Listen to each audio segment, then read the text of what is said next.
ഇന്ത്യയിൽ നിന്ന് ഷെയ്ഖ് ഹസീനെ വിട്ടു നൽകണമെന്നാണ് ബംഗ്ലാദേശ് തുടർച്ചയായി ആവശ്യപ്പെടുന്നത്. എന്നാൽ അതേ ബംഗ്ലാദേശിനെ ഞെട്ടിപ്പിക്കുന്ന ഒരു പ്രസ്താവന ഷെയ്ഖ് ഹസീനയുടെ ഭാഗത്തു നിന്നുണ്ടായെന്ന് കേൾക്കുന്നു. യൂനിസിന് വല്ലാത്ത വെല്ലുവിളി, ഭീഷണി, ഭയം ഉണ്ടാക്കുന്ന ഒരു പ്രസ്താവന ഷെയ്ഖ് ഹസീന നടത്തിയിരിക്കുന്നു. ഷെയ്ഖ് ഹസീനയുടെ ഫേസ്ബുക്ക് പേജിലൂടെ, അതായത് അവാമി ലീഗ് എന്ന് പറയുന്ന അവരുടെ പാർട്ടിയുടെ വെരിഫൈഡ് ഫേസ്ബുക്ക് പേജിലൂടെ ഓഡിയോ സന്ദേശമായിട്ടാണ് വന്നിരിക്കുന്നത്. ബംഗ്ലാദേശിലെ ജനങ്ങളെ അഭിസംബോധന ചെയ്തിട്ട് ആ ഷെയ്ഖ് ഹസീന, നിലവിൽ ഇപ്പോഴും അവിടുത്തെ രാജിവെക്കാത്ത പ്രധാനമന്ത്രി, പ്രവാസത്തിലുള്ള പ്രധാനമന്ത്രി എന്ന് പറയാം, കാരണം ഷെയ്ഖ് ഹസീന അത് പറയുന്നുണ്ട്. ഷെയ്ഖ് ഹസീന പറയുന്നു, എന്നെ പിടിച്ചുകൊണ്ടിരണമെന്നല്ലേ പറയണത്, ഞാൻ വരും, ഞാൻ തിരിച്ചു വരും, യൂനിസിൻ്റെ അതിക്രമത്തിന് ഇരയായവർക്ക് നീതി ഉറപ്പാക്കും, ജനങ്ങളെ കശാപ്പ് ചെയ്യാൻ തീവ്രവാദികൾക്ക് വിട്ടുകൊടുക്കുന്ന ഒരു ഭരണകൂടമാണ് ഇപ്പോൾ ബംഗ്ലാദേശിലുള്ളത്. ബംഗ്ലാദേശിനെ അവർ നശിപ്പിക്കുകയാണ്, ഭീകരന്മാരുടെ സർക്കാരിനെ ഞാൻ പുറത്താക്കും, ഞാൻ തിരിച്ചു വരും. ഇത് വലിയ കോളിളക്കം ഉണ്ടാക്കുന്ന സ്റ്റേറ്റ്മെൻറ്റാണ്. കാരണം ഇപ്പോൾ നമ്മൾ കരുതിയിരിക്കുന്നത് ഹസീനയ്ക്ക് ഇനി ഒരു രക്ഷയില്ല, ഹസീന കഴിഞ്ഞു, ഹസീനെ അവർ പിടിച്ചുകൊണ്ട് പോയി തൂക്കിക്കൊല്ലു എന്നൊക്കെ പറയുമ്പോൾ ഹസീന ഇന്ത്യയിലിരുന്ന് പറയുകയാണ്, ഞാൻ തിരിച്ചു വരും, ഞാൻ പുറത്താക്കും, ജനങ്ങൾക്ക് നീതി കൊടുക്കും. എന്നിട്ട് മറ്റൊന്നുകൂടി ഹസീന പറഞ്ഞിരിക്കുന്നു, നിയമവിരുദ്ധമാണ് യൂനിസ് സർക്കാർ. ഇങ്ങനെ ഭരണഘടനയിൽ ഇങ്ങനൊരു അഡ്വൈസർ ഭരണം നടത്താൻ ബംഗ്ലാദേശിൻ്റെ ഭരണഘടനയിൽ വ്യവസ്ഥയുമില്ല. എന്ന് പറഞ്ഞാൽ ഹസീന പറയാതെ പറയുന്നത് I am the prime minister നല്ലതാണ് അല്ലേ, ഞാനാണ് ബംഗ്ലാദേശിൻ്റെ പ്രധാനമന്ത്രി, ഞാനാണ് നിയമപരമായി ഭരണഘടനാ അധികാരമുള്ള പ്രധാനമന്ത്രി. ഇപ്പോൾ ഇരിക്കുന്നത് ഭരണഘടനാപരമായി നിയമപരമായി ഒരു അധികാരമില്ലാത്തവരാണ്, അവർ കൊലയാളികളാണ്, ഈ കൊലയാളികളെ മുഴുവൻ നിയമത്തിലെത്തിക്കും. എന്നിട്ട് ഹസീന പറയുകയാണ്, അവർ ബംഗ്ലാദേശിൻ്റെ മണ്ണിൽ വീഴും, അതിനാണ് അള്ളാ എന്നെ ജീവനോടെ വെച്ചിരിക്കുന്നത്. അത് അവരുടെ വിശ്വാസം പറയുന്നു. മാത്രമല്ല അവരിപ്പോഴും യഥാർത്ഥ മുസ്ലിം, ഇസ്ലാം അവരാണെന്ന് പറയാനാണ് അവർ അള്ളായുടെ പേര് കൂട്ടിയത്. അള്ളാ എന്നെ ഇപ്പോഴും ജീവനോടെ വെച്ചിരിക്കുന്നത് അള്ളായുടെ ദൈവത്തിൻ്റെ നിശ്ചയം നടപ്പാക്കാൻ വേണ്ടിയിട്ടാണ്.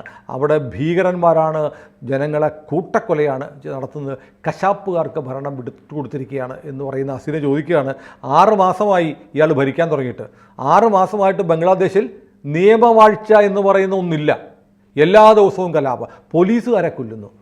ഹസീനയുടെ കാലത്തുണ്ടായിരുന്ന കുറേ പോലീസുകാർ കൊല്ലപ്പെട്ടു, പോലീസ് ഓഫീസർമാരെ, കമ്മീഷണർമാരെ ഉൾപ്പെടെയുള്ളവർ പിരിച്ചുവിട്ടു, അവരുടെ വീട് ആക്രമിക്കുന്നു, അവരുടെ വീടുകൾ കത്തിക്കുന്നു.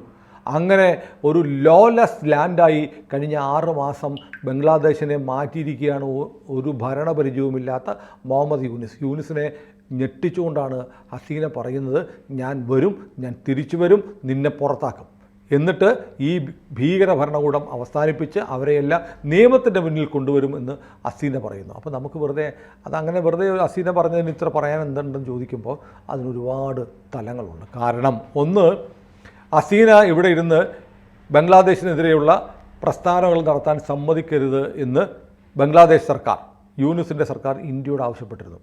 അതിനുശേഷം 2ാമത്തെ തവണയാണ് ഹസീന ഇത് പറയുന്നത്. ഹസീന എവിടെയാണെന്നുള്ളത് ഇന്ത്യ ഗവൺമെൻറ് വ്യക്തമാക്കിയിട്ടില്ല, എവിടെയോ സുരക്ഷിതമായി ഹസീനയെ നമ്മൾ താമസിപ്പിച്ചിട്ടുണ്ട്. അവിടെ നിന്ന് ഹസീനയ്ക്ക് ഇത് റെക്കോർഡ് ചെയ്യണമെന്നുണ്ടെങ്കിൽ അത് ഇന്ത്യ ഗവൺമെൻറ് അറിയാതെ ചെയ്യത്തില്ല. ഹസീന എന്തു പറയുന്നു എന്നുള്ളതിൻ്റെ സ്ക്രിപ്റ്റ് പോലും ഇന്ത്യ കേട്ടിട്ടുണ്ടാവും. ഇന്ത്യ അപ്ലോഡ് ചെയ്യണമെങ്കിലും ഇന്ത്യയുടെ അനുമതി വേണം. അപ്പോൾ ഇന്ത്യ അറിഞ്ഞ് ഇന്ത്യ പറയാൻ ആഗ്രഹിക്കുന്നതാണ് ഹസീന ഇപ്പോൾ പറഞ്ഞിരിക്കുന്നത്. അതിൻ്റെ പിന്നിൽ വളരെ പ്രധാനപ്പെട്ടൊരു മാറ്റമുണ്ട്. മോദിയും ട്രംപും തമ്മിൽ കണ്ടപ്പോൾ ട്രംപ് എന്താ പറഞ്ഞ് വിദേശ മാധ്യമങ്ങൾ ചോദിച്ചു, ബംഗ്ലാദേശിൻ്റെ കാര്യത്തിൽ എന്താണ് ട്രംപിൻ്റെ അഭിപ്രായം എന്ന് പറഞ്ഞപ്പോൾ മൈ ഫ്രണ്ട്, മോദി അത് തീരുമാനിക്കുമെന്ന് പറഞ്ഞു. മോദി തിരിച്ചെത്തി. മോദിയുടെ തീരുമാനം എന്താണെന്ന് ഹസീനയുടെ നാവിലൂടെ ലോകം കേൾക്കുകയാണ്. അപ്പോൾ ഹസീന പറയുന്നത് എൻ്റെ അള്ളാ പറഞ്ഞു എന്ന് പറയുന്നത് എന്ന് പറഞ്ഞാൽ അവിടുത്തെ മുഹമ്മദ് യൂനിസ് അല്ല യഥാർത്ഥ മുസ്ലിം, അല്ലെ ആ ഭീകരതകളല്ല എന്നുള്ള. അതെ, ഭീകരത തള്ളിപ്പറയുന്നു. ഭീകരവാദികളാണ് ഇപ്പോൾ ഭരിക്കുന്നത്, ഭീകരവാദികൾ ഭരിക്കുന്നു. അവർക്ക് വെല്ലുവിളിയായി അവരെ നേരിടാൻ, അവരെ നിയമത്തിൻ്റെ മുന്നിൽ കൊണ്ടുവരാൻ, അവരെ പുറത്താക്കാൻ എന്നെ ജീവിച്ചിരിപ്പിക്കുന്ന അള്ളയാണെന്ന് പറഞ്ഞാൽ ഞാനാണ് മുസ്ലിം, ഇവർ മുസ്ലിമുകളല്ല എന്നാണ് പറഞ്ഞിരിക്കുന്നത്. യഥാർത്ഥ മുസ്ലിം ഞാനാണ് എന്ന് ഷേഖ് ഹസീനെ അനുകൂലിക്കുന്നവർ മാത്രമേ ഉള്ളൂ യഥാർത്ഥ ബംഗ്ലാദേശികൾ എന്നൊരു എന്താണ് പറയുന്നത് പറഞ്ഞു നോക്കുകയാണ്. വിശ്വാസികളാണെങ്കിൽ അവർ വിശ്വാസത്തിൻ്റെ പേര് പറഞ്ഞിട്ടാണല്ലോ ഇപ്പോൾ ഭരണം നടത്തുന്നത്. ഞങ്ങളാണ് വിശ്വാസികൾ, അങ്ങനെയല്ല, ഞാനാണ് വിശ്വാസി, ഞാനാണ് അള്ളയുടെ ആൾ, അള്ളയുടെ അനുഗ്രഹം ഉള്ളതുകൊണ്ടാണ് ഞാൻ ജീവിച്ചിരിക്കുന്നത്, അല്ലെങ്കിൽ നിങ്ങൾ എന്നെ കൊന്നുകളയുമായിരുന്നു. ആ ബംഗ്ലാദേശിൽ നിന്ന് എനിക്ക് രക്ഷപ്പെടാൻ പറ്റിയത് ദൈവത്തിൻ്റെ തീരുമാനത്തിൻ്റെ ഭാഗമായിട്ടാണ്. അതാണ് ഹസീന പറയുന്നത്. അപ്പോൾ ഏതായാലും ഇപ്പം ദൈവത്തിൻ്റെ തീരുമാനം പോലെ ട്രംപിൻ്റെ തീരുമാനം വന്നു കഴിഞ്ഞു. ബംഗ്ലാദേശിൻ്റെ കാര്യത്തിൽ മോദി തീരുമാനിക്കുന്നു. അപ്പോൾ മോദി ട്രംപുമായുള്ള മീറ്റിംഗ് നടന്നതിന് ശേഷം ഇന്ത്യയിലെത്തി 2 ദിവസം കഴിയുമ്പോഴത്തേക്ക് ഹസീനയുടേതായിട്ടുള്ള ഒരു ഓഡിയോ സന്ദേശം, വോയിസ് സന്ദേശം പുറത്തേക്ക് വരണമെങ്കിൽ കൃത്യമായും ട്രംപിൻ്റെ മോദിയുടെ മനസ്സറിഞ്ഞുള്ളൊരു പ്രഖ്യാപനമാണ്. അപ്പോൾ അതിന് തൊട്ട് മുമ്പ് ബംഗ്ലാദേശിൽ നടന്ന കാര്യങ്ങൾ നോക്കൂ. ബംഗ്ലാദേശിനുള്ള USAID നിർത്തി.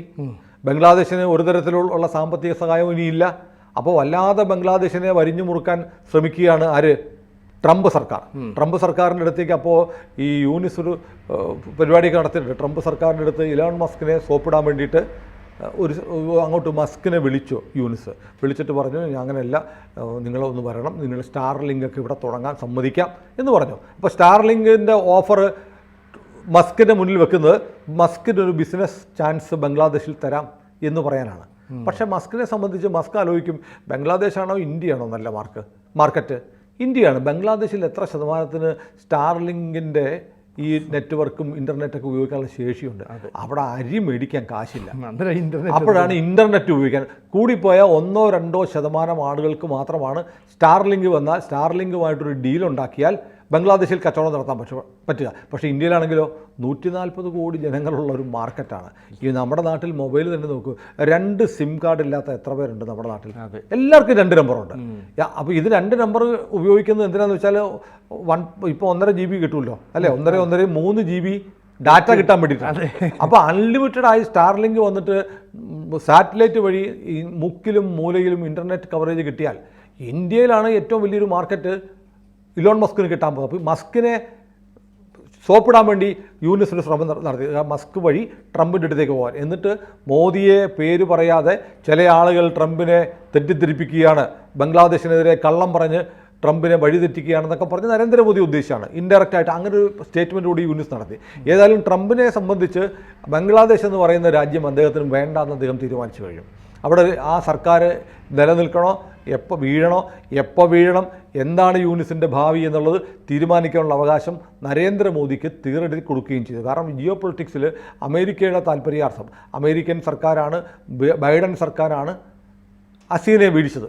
ഹസീനയെ വീഴ്ചത് ബൈഡൻ സർക്കാരാണെന്നിരിക്കെ അതിൽ കയറി മോദിക്ക് ഇന്ത്യക്ക് ഇടപെടാൻ ഒരു പരിമിതി ഉണ്ടായിരുന്നു. കാരണം ബൈഡൻ അധികാരത്തിലിരിക്കുമ്പോൾ ബൈഡൻ പോയി, തനിക്കതിൽ താല്പര്യമില്ല, മോദി ഇഷ്ടം പോലെ തീരുമാനിച്ചോളൂ എന്ന് ട്രംപ് പറയുകയും ചെയ്തപ്പോൾ ഇന്ത്യക്കൊരു ഫ്രീ ഹാൻഡ് കിട്ടി. കാരണം ഇന്ത്യ അങ്ങനെ അമേരിക്ക പറയുന്നത് കേൾക്കണോ എന്നൊക്കെ ചോദിക്കാം, കേട്ടേ പറ്റുള്ളൂ. കാരണം അവരൊരു മൈറ്റി പവറാണ്.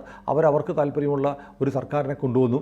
ആ സർക്കാരിനെതിരെ ഇന്ത്യക്ക് കയറി യുദ്ധം ചെയ്യുക എന്ന് പറഞ്ഞാൽ പരോക്ഷമായി അമേരിക്കയ്ക്കെതിരെ ഇന്ത്യ യുദ്ധം ചെയ്യുകയോ അല്ലെങ്കിൽ രാഷ്ട്രീയ നിലപാടെടുക്കുകയോ ചെയ്യുന്നതിന് തുല്യമാകും. പക്ഷേ അവിടെ ഭരണമാറ്റം വന്നു. പുതിയ പ്രസിഡന്റ് പറഞ്ഞു, എനിക്ക് ആ യൂണിസിൻ്റെ ഒന്നും കാര്യത്തിൽ തരില്ല, അവൻ എന്തായാലും നിങ്ങൾ ചവിട്ടിക്കൂട്ടി ദൂരെ കളഞ്ഞോ എന്ന് മോദിയോട് ട്രംപ് പറഞ്ഞു കഴിഞ്ഞാൽ പിന്നെ ഇന്ത്യക്ക് നോക്കേണ്ട കാര്യമില്ല.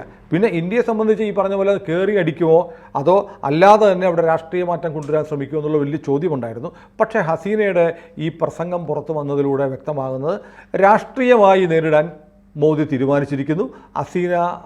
ഹസീനയെ മുന്നിൽ നിർത്തി മോദി ആദ്യത്തെ കരുവച്ചിരിക്കുകയാണ്. ഹസീന, ഞാൻ തിരിച്ചു വരും, നിന്നെ പറപ്പിക്കും, നിന്റെ ഭരണം വീഴും, നിന്നെ ബംഗ്ലാദേശിലെ മണ്ണിൽ വീഴിക്കുമെടാ യൂനിസെ എന്ന് പറഞ്ഞ് 2 ദിവസം കഴിഞ്ഞിട്ടും മുഹമ്മദ് യൂനിസിൻ്റെ ഒച്ച പൊന്തിയിട്ടില്ല.